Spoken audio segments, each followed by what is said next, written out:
Mohamed Abdelaziz, bonjour. Oui, bonjour. Comment vous vous sentez après ce long séjour dans le locaux de la sécurité nationale? Je n'ai pas de problème très particulier à soulever ici. Bon, j'ai été appelé par la direction centrale chargée des crimes économiques. Je suis resté 7 jours, durant lesquels j'ai été interrogé à 3 reprises, durant 5 à 10 minutes, et c'est tout. Bon. J'ai tenu à ne pas répondre à ces interrogatoires parce que j'estimais cette procédure une procédure illégale. C'est comme ça que j'ai trouvé cette procédure. C'est la raison pour laquelle je n'ai pas réellement voulu collaborer avec cette commission d'enquête. Durant mon séjour, effectivement, j'ai vécu des moments très difficiles tout à fait au départ, qui ont été corrigés par la suite. Depuis votre départ du pouvoir, il y a eu cette commission d'enquête qui a été mise en place, commission d'enquête parlementaire, et son rapport vous a épinglé dans plusieurs secteurs. Le rapport affirme que vous avez permis à certaines personnalités de s'enrichir et qu'il y a eu des marchés qui ont été attribués d'une façon illégale. D'abord, ce qui a été soulevé par ce rapport ne peut pas être une responsabilité directe touchant directement les chefs de l'État. Quand même bien, il y a eu des écarts qui ont été relevés. Ce que je ne peux pas infirmer ni confirmer.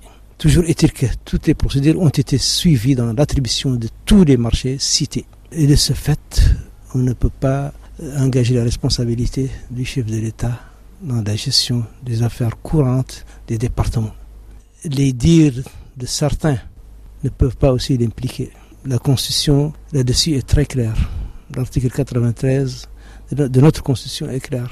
Le chef de l'État, le président de la République, ne peut être interpellé ou ne peut être jugé que pour haute trahison. Seule la haute cour peut les juger. Et seule l'Assemblée nationale, dans sa majorité absolue, peut l'accuser. Mohamed Abdelaziz, dans ce rapport, on dit aussi que vous avez permis à votre entourage immédiat de s'enrichir. On a même cité certains membres de la famille et votre gendre, le jeune Mohamed Loussabou. Ils l'ont cité. Et de toutes les façons, ce n'est pas nouveau. Durant 10 ans de mon pouvoir, on a cessé d'attaquer ma famille, jour et nuit. Et ça a été encouragé par toutes les libertés que les Mauritaniens ont commencé à vivre, dont les Mauritaniens ont commencé à jouir. Et ils n'ont cessé d'accuser ma famille, mes proches. Et c'est toujours comme ça. Mais c'est l'œuvre aussi de personnes malveillantes, de certains partis politiques, dans leur positionnement dans la politique. C'était les dires, c'était les rumeurs que cette commission, qui a été d'abord créée et mise en place, et à qui on a confié la mission principale d'entacher ma personne. C'est ça la mission principale de cette commission. Ils sont là, ils ont le criminel, mais il fallait chercher des crimes pour accuser ce criminel, pour le confondre, et c'est ça. Tous les membres de la commission, ce ne sont pas des membres qui sont à même de pouvoir faire un travail honnête, faire un travail sérieux, faire un travail transparent. Parce que, pris individuellement, il y a énormément de reproches qui peuvent leur être faits eux-mêmes. Alors, on va revenir sur certains points. Il y a eu cette histoire de l'attribution d'un marché de construction d'un terminal à conteneurs au port de Nouakchott. Là, on a dit que vous avez permis à certaines personnes de votre entourage de bénéficier de ce marché et que ce marché, en tout cas, a été attribué en violation totale des lois de la République, notamment les règles qui régissent la passation des marchés. D'abord, je vois que vous n'êtes pas du tout informé, parce qu'il ne s'agit pas d'un marché, il s'agit d'une concession qui a été attribuée en bonne et due forme à une société étrangère et qui n'a pas de monopole. On leur a donné une partie de la plage, l'ouverture de l'océan que nous avons. Et toutes les procédures ont été suivies et toutes les lois ont été respectées.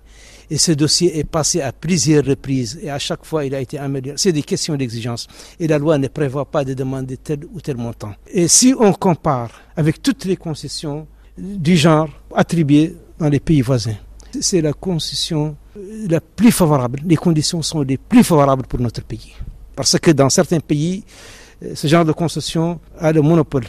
On leur attribue et en même temps la concession, mais ils ont le monopole aussi. Et ça ne s'est pas passé chez nous. Il y a aussi cette histoire de cette île qui aurait été cédée à l'ancien émir du Qatar. Vous dites bien qu'elle aurait été cédée. Mais elle ne l'a pas été. Elle ne l'a jamais été. Elle ne l'a jamais été. Ni dans l'intention, qui n'est pas coupable, ni dans les faits aussi. Mohamed El Abdelaziz, merci. Je vous remercie, moi aussi.